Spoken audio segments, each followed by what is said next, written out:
The walls breathe in the dark. I did not notice it at first, not consciously. It was more like a feeling, the way you know someone is behind you before you hear them.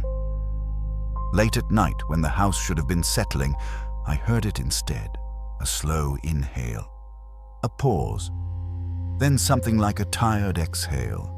I told myself it was the pipes. Old houses make noise, everyone knows that, but pipes do not sound wet. The first time I pressed my ear to the wall, I almost laughed. It felt ridiculous. Grown adults do not listen to plaster, but the sound was there, right behind the wallpaper. A dry, scraping whisper. Not words. Not exactly. More like breath being pushed through a throat that no longer remembered how to speak. I pulled away fast, heart racing, and told myself I was just tired. That was the first night. By the third night, the house began to rearrange itself, not dramatically, nothing obvious. A chair turned slightly, like someone nudged it with a knee. A picture frame leaning the wrong way. A table moved just enough that I stubbed my toe and swore out loud. I started leaving lights on. That is when the smell started. It came through the vents. Faint at first, metallic. I recognized it before I wanted to. Blood has a smell you do not forget. Iron, sharp, warm, wrong. I covered the vents with towels. It did not help. My dog noticed before I did. He stopped sleeping at night. He would sit in the hallway, staring into corners that held nothing.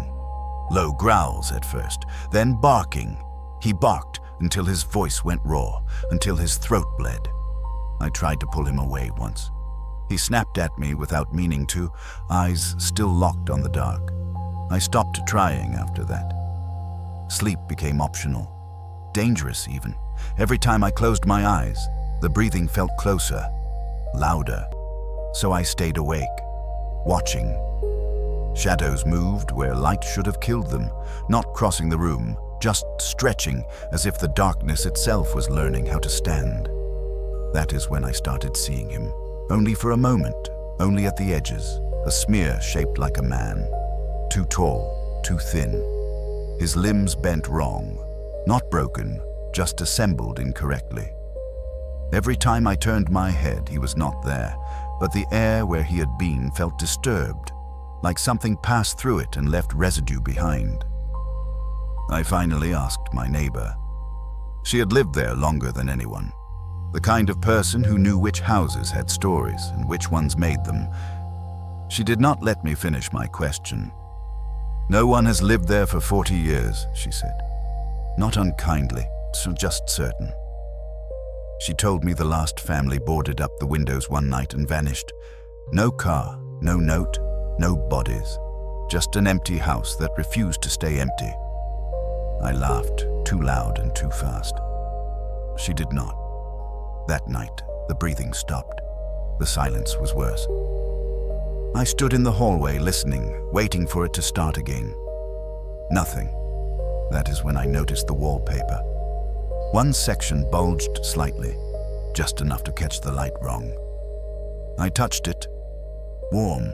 I peeled it back. The wall underneath was not solid. It was packed. Fingernails were embedded in the plaster.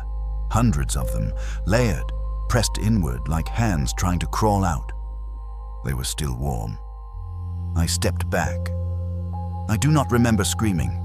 Then the house inhaled. Deep, slow, satisfied. And somewhere behind the walls, something shifted, as if making room for me. And I realized the worst part. The breathing was not coming from the house. It was coming from inside the walls. And it was learning my rhythm.